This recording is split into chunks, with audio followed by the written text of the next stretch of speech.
Unleash the fury! Ladies and gentlemen of the universe, the next voice you hear. It's Eric Nagel.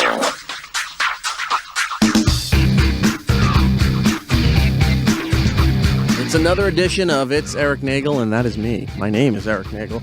E-Rock Radio on Twitter and Instagram, and joining me this week once again is my buddy Giddles. Hi, Giddles. Yo, what's going on, brother? Giddlebase on Twitter. Do you have Instagram, too? Yeah, same thing. You do anything with either one of them? Yeah, I take lots of pictures of weird shit I see, and then I'm like, oh, I'll check it out later, and then I forget to, so you can check it out. Might be something cool on there. Like, follow, block, report for spam. Any one of those works. Yeah, I might actually post pictures of actual spam, too. It's our Comic-Con special. New York Comic-Con for 2014 has come and gone, Boo. but we have a lot of interviews that we did, Yay. and we're going to feature them here today. If we can fit everything in, we got a lot of stuff. Dude, we had so many interviews. I felt like we were just running around. It was crazy. I'm amazed at all the access that we were given to it. Yeah, it was serious access. And, you know, I got to thank the people at Fox and FX, and Disney was great, Yeah, and Disney was awesome. NBC was also amazing, giving us unprecedented access to a lot of these big shows. We were in a great spot. We talked to a lot of people. We talked to, and of course my phone closes out the list. Here it is. We talked to the people from Archer. Yep. The League, Constantine on NBC, which is coming soon, and Sci-Fi's 12 Monkeys. Yep. Disney Big Hero 6. That was pretty cool. And the one and only legendary voice actor, Billy West. You may know him from everything. Everything. Or the Cheerios B. The Cheerios Or B, the M&M. or the M&M M. Yeah. Futurama. The list goes Stimpy, on. you know him. He's If pretty you much don't the know him- modern Mel Blanc. Yeah. But anyway, New York Comic Con was a lot of fun. We did a lot of interviews, but we also got a chance to walk the floor, and not as many exhibits this year as in previous years, and it's because mostly the video game companies were not here this year. There wasn't a lot. I mean, there was the new Alien video game that was set up, and then they had those couple of little like booth things. Capcom was there. Yeah, Capcom was there, and then they had like these little booths where you'd sign up and go in, and they'd show you like video game footage of an upcoming game, but you didn't actually get to play it. Like lots of stuff like that. Last year, Nintendo had a big pavilion for what was it, Mario 3D? Yeah. For the 3DS, and also 3D World for the Wii U. So they had a whole big platform there where you could go and try all the games, and the new Zelda game.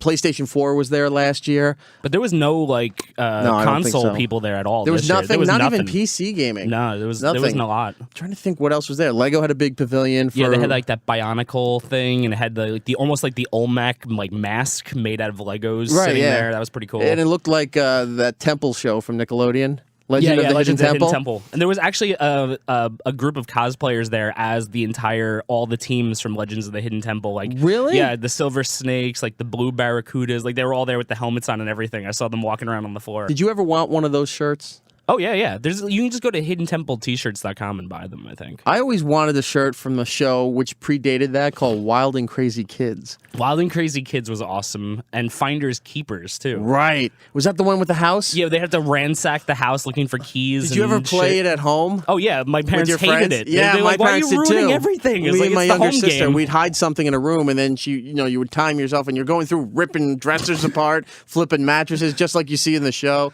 and you find whatever it was that was hidden, but you don't win the cool prize, like a brand new Schwinn. Yeah, you get like 2 weeks of detention or a punishment rather because you just trashed your whole house looking for a matzah. Or a brand new computer that has, VGA color monitor. Woohoo! But yeah, Comic-Con was fun. 4 days is more than enough. Comic-Con's like Vegas. By day 4, you're like, why am I still here? Yeah. 3 days is enough.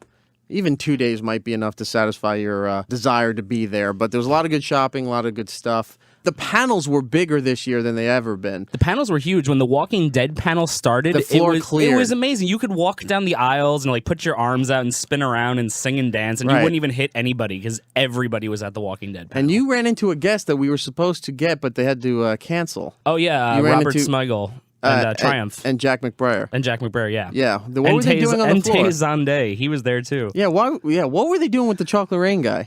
They were doing, I believe it was a Triumph sketch for Saturday Night Live. Okay. And they had Triumph trying to sell old collectibles that he's had at Comic-Con, and they were trying to see how much he can get for Tay Zonday because he's been in his closet for 7 years and hasn't appreciated in value. Let's get to let's start some of the interviews here. Let's start with Archer. Have you seen Archer? I started watching it. I'm Archer is almost on through the first FX. season. It's got a new season coming soon. Let's go talk to the Archer panel. Aiesha Tyler, hello. Hi, how's it going? I have to say, outside of Archer, I am a fan of yours. I got turned on to your podcast from Jay Moore. Oh, that's awesome. Thank you. The podcast is Girl on Guy, and a couple of weeks ago you had Bert Kreischer on, which was hysterical. Yeah, I love Bert. I mean, I've known Bert and Jay for 10 years at least. Jay maybe 15, and Jay and I we did a home and away together really early on in both our podcast lives. So it was like really, really early in my first season. He's a very good old friend. In deep need of psychological assistance, but I love him very much. You're here for Archer, which is going to come out in 2015, and you play Lana. I almost screamed it, but that would be inappropriate. Yeah, you got it right. This year, you have a baby. Yes, well, not me. Oh, good Lord, that would wreck all my junk. But Lana has a baby. I think it's going to be a really interesting season because she's just juggling trying to be a working mom, and also trying to shoot people, which is a unique set of circumstances for a mother, and trying to deal with Archer's efforts at co-parenting. I don't think she really wants him to co-parent. I think he's volunteered, and then he's just kind of sucking at it. And she's like, "It's fine. You can just stay being a douchebag. I don't need you to try to change." But he keeps kind of, ramping back up and trying to get in there. It'll be cute to see how deeply and intensely he fails. What else can we expect from Lana in this new season? Well, I mean, the whole team is trying to figure out how to get back to fundamentals. I mean, I think they were obviously on the lam last year, and now they're trying to come back in from out of the cold, and presents its own set of unique circumstances. They weren't particularly good spies before. I think people were so in love with them when they were at the agency, but they constantly were blowing it. I think it's one of the things that's so endearing about this group of people is you really care about their relationships more than you care about how effective they are as an espionage team. But they're trying to rebuild something that's deeply broken, and they're not a very effective team. So it's going to be interesting to see them try to put things back together. Also last season, it seems that good fortune was bestowed upon you where they lost the agency, and now ISIS is a dirty word. Yeah, it's going to be an interesting time for the show. The terrorists apparently have won. Look, that's been the name on the show for years. It's also the name of like 97,000 other things, and everybody's like having a big sweet potato crap about it. But it's not like we had the name and then there was nobody else, and now it's just us and the terrorists. It's like also like a Greek goddess and some shitty VHS tape stores in the middle of the country. I mean, a lot of people have the name. Do you think it affects the merchandising for Archer, though? Not in the end. No, our merchandise isn't very good. It won't affect anything. You haven't seen a lot of the shirts down there? I've seen it. What'll be great is that down the line, that stuff's going to all be collector's items. So everybody who's got something with ISIS on it should hold on to it. Why is there no Lana shirts? I don't know. I think the bigger question is, why am I not getting money for all the shirts that are out there?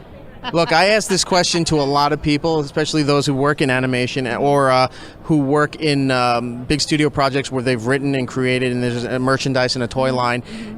When product started coming out for Archer, did they give you anything for free, or did you have to go and actually buy your own product? They've offered us stuff, We just haven't really loved very much of it. Our team, on the guys who, Matt and Adam, the guys at Floyd County, make T-shirts every year. They make special crew T-shirts, and that's the stuff we really treasure because it's stuff that just goes to cast and crew. It's really unique.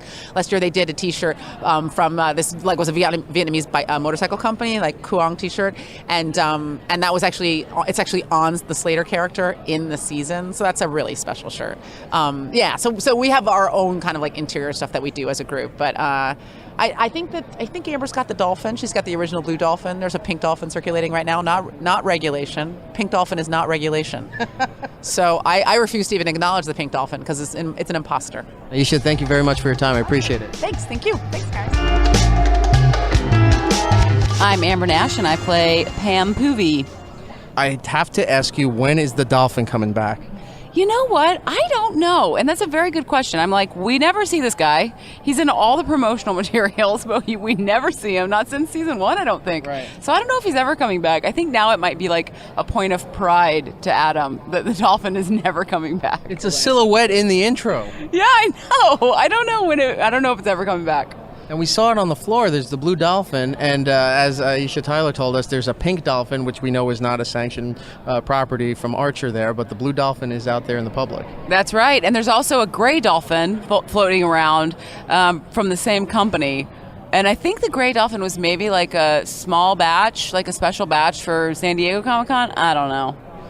Did they give you one of those? Yeah, actually one of my favorite things that I got is a dolphin pot holder, like a hot mitt. And it actually works really good. You just open his little mouth and you just pull things out of the oven. It was a great storyline last season where they were, and ridiculous, to sell cocaine to the drug cartels in Colombia. Now you're back. There's a baby. You merged with the CIA. People are trying to figure everything out here. What's in store for Pam? Is there maybe some kind of love interest, or does she start getting into that mode of, well, she's now jealous that somebody has a baby, that maybe she wants a baby? There isn't a love interest, which I really want. Like, I really want to see Pam, like, maybe do some online dating and, like, find a guy for, like, 3 episodes. I think it'd be really fun. Or a gal. What about, like, Tinder? Tinder would be awesome and so perfectly Pam. But she'd be using it the way it was intended to be used. By just, like, random hookups with dudes in a parking lot. Should use Cheryl's photo. Oh, my God. That's such a great idea. You just wrote episode 9. All right. I want to figure. So sorry, what was the question? What does Pam get into? Is that what you asked? Yeah, what do we see in store for Pam? Is there some kind of love life? Oh. Does she have any jealousy about the baby? Does she want to have a baby? No, she doesn't have any jealousy about the baby, but I think she really likes the baby. I think she's one of the only people that's actually equipped to be left alone with this child. Every time the child is left alone with anybody, like, she gets left alone with Krieger, and it's the most terrifying thing. Like, there's nothing more scary. Like, just reading it on the page, I was terrified. So I think she actually likes the baby quite a bit. And did I tell you about the wedding? No. So her sister gets married. Pam's sister, Edie, gets married, and they go back to Poovy Farms for the wedding, which is a super fun episode. So I can't wait to see what Edie looks like. I hope it's just like Pam with red hair, like the Hanna-Barbera style Pam. Yeah. What about if it's like Cam from Modern Family? Oh my God, that'd be awesome. Dude, you got to get a deal with FX and start writing these shows. You heard that, Adam Reed? Amber, thank you so much. I love the Pam character. I'd love to see the dolphin return. Maybe even if it's little Easter eggs where the baby all of a sudden now has a little stuffed dolphin. Great idea. Again, you're clearly should be writing this show. I agree with you 100%. Thank you so much. Thank you. Christian Slater. How are you? This is the first time I've ever been to this New York Comic-Con, so I'm enjoying it, and being here with this group of people is wonderful. Your character last year in Archer, didn't know if there was any longevity to it once they left South America, but it seems that you're here now. Yeah, look, I'm just as surprised as you are. I'm very happy. I'm a huge fan of the show, and to get to continue on with this character, I think it's kind of a mysterious character. I'm interested about him. I'm a little bit now like the guy that they have to check in with, and I send them off on some missions, and I create some problems for him and Lana, and help a little bit with the babysitting. And Adam was just describing to me what some of the future episodes are going to be. And look, I'm just looking forward to lending my voice and having a good time with it. I mean, it's such a great cast and great group of people. And again, to be here with them is a lot of fun. How long was the process for doing the vocal work for Archer? Did it coincide with you having to juggle your schedule for Mind Games? Well, there were a couple times when I was in Chicago, but recording this stuff nowadays is so, there's recording studios everywhere, so you can just pop in, and like I said, it doesn't require a great deal. Certainly for the Slater character at this point, he's sort of been sporadically in and out of things, so it hasn't been a boatload of work for me, so it hasn't required a great deal of time. So it's really just been fun. Anything else you could note about the Slater character for this upcoming season before we go?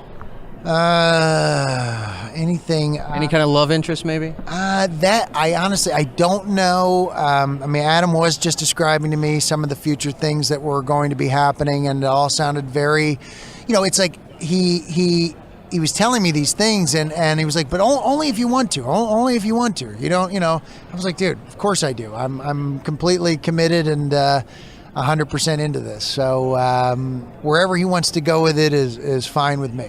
One last question. Gleaming the Cube 2, going to happen? Yes, working on that. I've been working on my triple fakies and, skateboarding under trucks and just preparing. I mean, there's no contract or no idea for it, but I still, like to ride around and, dream big. Thank you very much, man. I am here with H. John Benjamin. Can I just call you John, or can I call you H? You can call me H. John Benjamin, if you don't mind. I am speaking to a gentleman who's been in a lot of major animations throughout my entire life here, from Dr. Katz all the way up to your current project here, Archer, Bob's Burgers as well. Archer is an amazing character and a whole ensemble where all this time has gone by and we've seen growth, whether it be good or bad, except for Archer. Are you done? Yes. Archer is like a real grown-up baby to a degree. Probably the best portrait of a grown-up baby ever on television. And I think I've done similar characters like that, but Bob is much different. Bob is a pretty responsible guy and pretty grounded. So yeah, Archer's nuts. How did the whole crossover last season come about between Bob's Burger and Archer? Adam Reed, the creator of Archer, came up with it. He just he asked me. I don't think he knew the Bob's Burgers people very well. He didn't know Lauren very well. So he asked me to kind of play middleman and ask. He's a fan of Bob's Burgers, so it turned out great. I was kind of like, oh, I thought maybe it would be gimmicky, but it wasn't at all. So that worked out great. The new season of Archer is coming in early 2015. Archer now has to deal with a baby. How does this work out? He really fucks it up. Like, he fucks up another baby.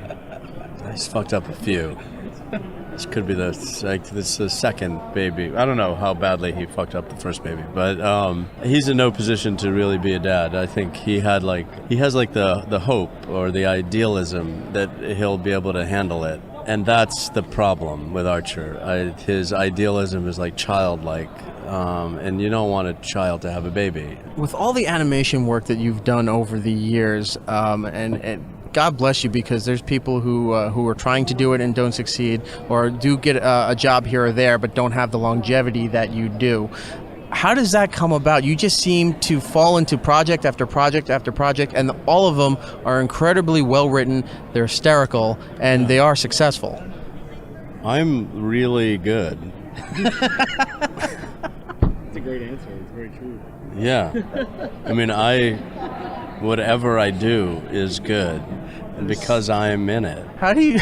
That is such a McGurk line. It's such an Archer line. How do you figure out the personalities you're going to do with all these characters? Well, it's funny. Like McGurk, from Home Movies, in good part, I've been lucky to work with really good people. Lauren Bouchard and Adam Reed are very similar to the extent that they are built to make animated shows. They want to do it. They love that medium, and they are also, really uniquely talented in their own way. But they want to make animated shows. So to be a part of that, I think that's why the shows have succeeded, and I just sort of help that along. So I'm a good little helper. But it's really the people who make the shows that are more important to the process, and I've just been lucky. This new season of Archer, what can we expect? Archer dies. Well, there you have it. There's a spoiler for you. I'm sorry. Yeah, that was a bit of a spoiler. I'm still working on the whole concept of spoilers, so you have to forgive me. John Benjamin, thank you so much for your time. I appreciate it. I love every project that you have done, and I can't wait to see what else you come up with. Thanks a lot. Thanks. I might disappoint you. I might.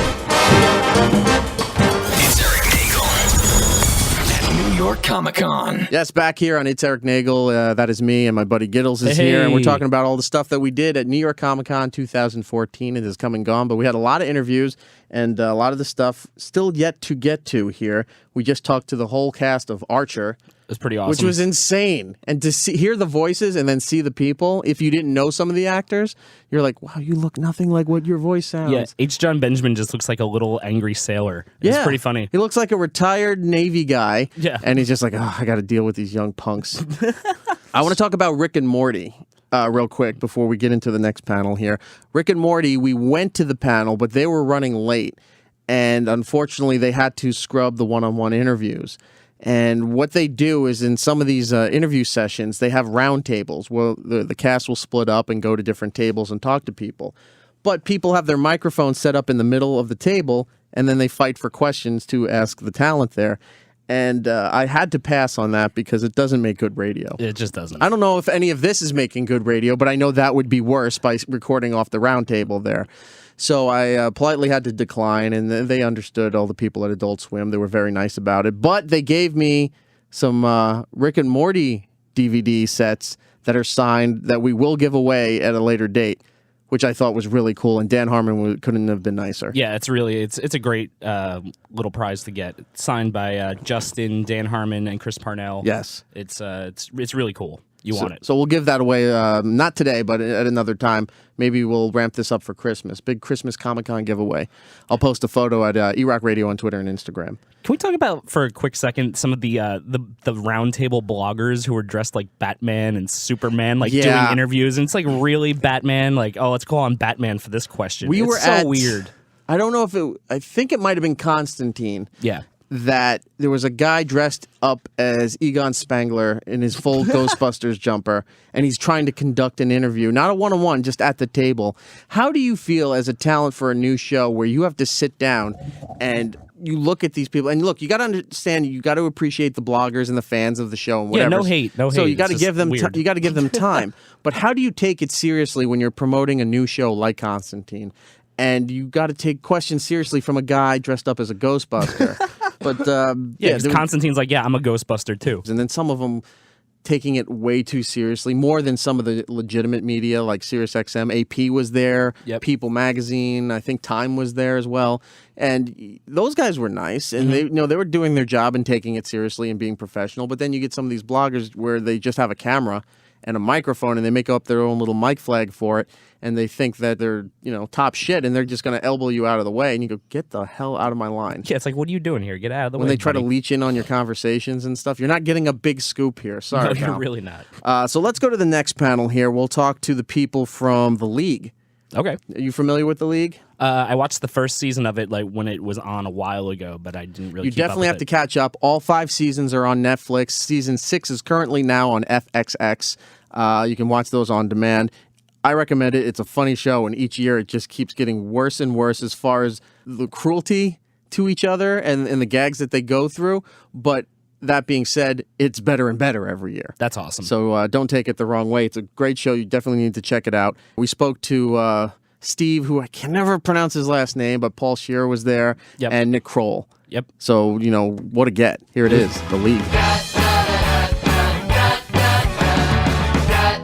I'm here with Nick Kroll from The League, and got to tell you, from your appearances on the Opie with Jim Norton show, yes, I've been meaning to watch The League forever, and it wasn't until your last appearance where I said, all right, you know what? It's on Netflix. I'm going to catch up, and then I'm going to watch the FXX network for it, and I got hooked. I started binge watching, and then I found out FXX does not have on demand. Really? With Verizon Fios. Oh. So I had to go through Means Online to find season 6.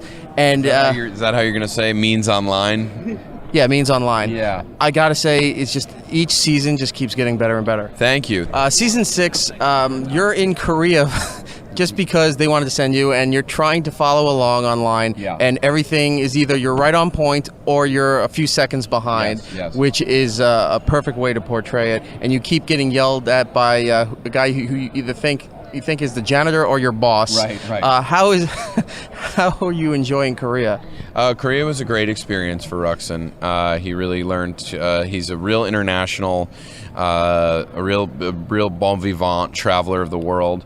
It was really fun. It's like it's always then when we're able to do things like that, and if it works, it's like it does touch on stuff that happens in real life, which is now people are on FaceTime, people are Skyping, and like it does. You're like, shit, I want to be a part of this, and yet it's sort of like you can't really make it happen effectively. Another great episode from this season was with your son playing Little League, and accidentally, the kid stole a bottle of testosterone gel, and you decided that you needed to keep juicing your kid. Yes, that is from the Rafael Palmeiro archive. Yeah, that kid has now been on the show. Adam's been on the show for the last, I think this is his 3rd season. He's a funny kid. Was able to play and understood the joke. And like originally when his voice is deep, we were like, oh, well, we'll do it and then they'll fix it in post. But he actually was able to like make a convincing, like deep voice for like a 7-year-old. It was slightly disturbing, but he was great. I saw you on Jimmy Fallon, and you told the story about Bill Murray, which is every comic's dream and nightmare at the same time. That's true. It really was my dream and nightmare to meet your idol, ask him to watch you perform. He decides to come down and then bombing. It was the worst experience of my life, but it and I really don't know what lesson I learned from it. Truly, because I'm like, the lesson is don't take chances. Don't meet your heroes. Yeah, don't meet your heroes. It's true though, by the way. I mean, I've been able to meet a lot of my heroes at this point, and it is an amazing part of comedy that, because also luckily comedians for the most part are pretty nice guys and women, and they're happy to sort of chat, and if they sort of have some idea that you're doing a similar thing, it's a very collaborative community. Comedy is inherently a pretty collaborative world, and so you get to meet people who you've looked up to, and oftentimes they don't disappoint. Unfortunately, in the case of me and Bill Murray, I was the one who was disappointing. The League Season 6 is on FXX right now. Do we have word of a Season 7? Maybe a movie, something? We're definitely doing an action movie. I can tell you that. Ruxin's in Korea. It's the follow-up to Seth Rogen and James Franco's movie, The Interview. Ruxin goes over to defend them and then gets caught up in a sex trade. He gets sold into sex slavery to a very obese, elderly North Korean woman. And then it becomes Taken. Will we see more of the Nick Kroll show? Yes, Kroll show's coming back in January on Comedy Central. I don't have a specific date yet, but it's season 3, and it's going to be pretty bananas. It gets bigger and badder and crazier. I love young Billy Joel. Thank you. We've got a more Larry Bird coming this season, and Billy. Have you heard from Billy or Larry about these? No, they don't. Neither of those guys seem like they would be interested in sketch comedy, to be honest. Although I bet Billy Joel is a comedy fan. I don't know if he's seen it. I don't know, but it's so fun to do, and it's so random to choose those guys. Nick Kroll, thank you very much. The League Season 6 on FXX right now.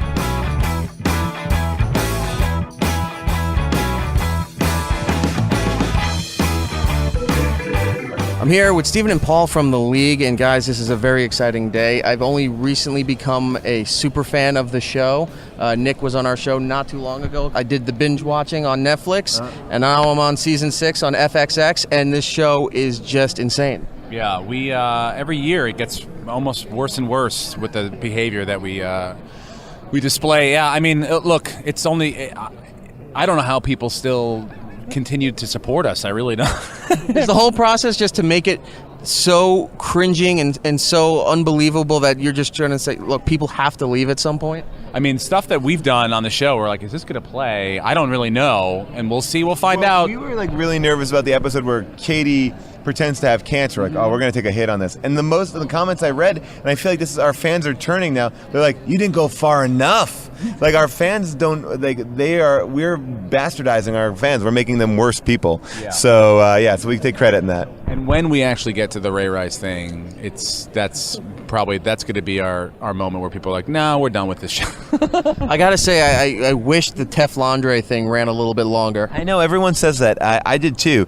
I feel like this season, though, ultimately, Andre has been a little less of a punching bag and kind of back to more like second season Andre, where it's less cruel. I mean, he was literally just getting pounded nonstop by these guys. And it's like, why hasn't he killed himself or left this group of friends? So I think that they needed to like kind of switch it up this year. And so I think Teflondre started it on a good track, and now we're just. And Kevin took the lion's share this year of the abuse because I won the Sacco last year, the worst, and now I'm living with the person, Katie, who won, the Shiva, and now it's affecting my relationship in the bedroom and low testosterone. So yeah, this was a tough uphill battle for Kevin this year. But I think the episode that we screened tonight sort of gives Kevin a pivot and kind of brings out his inner, I guess Rafi would call his inner Brian. So there's some strength shown. I love the beginning of the season this year where you're having a nightmare. We faked the combine and had a couple first-round picks come in, and that was awesome. That was just a day for me to get like fantasy camp and run around with like professional athletes. I ran the 40 with Mike Evans, and at one point I was like, well, let me just see what I can do. And I turned on my jets a bit, and I felt him go past me. Like he saw what I was doing, I felt him. I didn't see him, I just felt like like a swoosh that just went right past me. I love you running down the line. You're supposed to turn catch. You're getting pelted until it hits you right in the head and you're knocked out. Then they come over and start throwing it at your groin while you're laying on the ground. They never, those machines just keep going. So the blasted me in the taint. It was just, it was horrible. You guys work really well. It really shows that you're good friends. You've worked on other projects outside of the league, and you also have your own individual projects. You do stand up. You have a special out right now. Mm-hmm. Yeah, I have a special called Man-Child that's out now, and I'm going to go on tour in November with a new hour that I think I'm going to call the Strawberry Blonde Ambition Tour, and then hopefully film it for another hour special. And Paul has a very successful podcast who, I love the podcast, but I don't think you're going to find a bigger fan of your podcast than my buddy Brian here. Brian, do you want to ask him anything about it? No, I just want to say thank you for having such an awesome podcast. Well, thank you for that. I appreciate that. Thank you so much. I was telling Nick that it's hard to find on certain cable systems, because FXX is kind of new, the on-demand feature. So you have to go through Fox Now and some other things, and if your cable company doesn't have it, you're kind of screwed if you missed an episode or didn't DVR it this season. You sound like my dad. My dad says the same thing. He's like, I can't even find this thing. I'm like, well, here's the thing. Now that iTunes has the FX app, and basically if you have iTunes, you'll never miss it. Yeah. And it's kind of reasonably priced. It's like only $2, but the FX app is now going a little bit wider. It's definitely on Xbox. It's on Apple TV. And it's on Apple TV. So that is good. I think that will help. What can you tell us about what we're going to expect for the rest of this season of the league? We're going to have great guest stars, and the end Marshawn Lynch is going to be on the show. We get to find out who wins the Shiva, which I still honestly don't even know who wins the Shiva. So the playoffs are huge, implications, and return of some characters from the past coming back, and the opening of Andre's Wine Bar. Yep. A lot of things are going to be happening, and then obviously we're going to find out who's going to win the Beach House. I mean, that's the big question. Plug your podcast and then plug your special. You can listen to How Did This Get Made every week. Just go to How Did This Get Made, or on iTunes or wherever you get your podcasts. And SteveRannazzisi.com for tour dates. So check out SteveRannazzisi.com for tour and tickets. Guys, thank you so much. Thank you.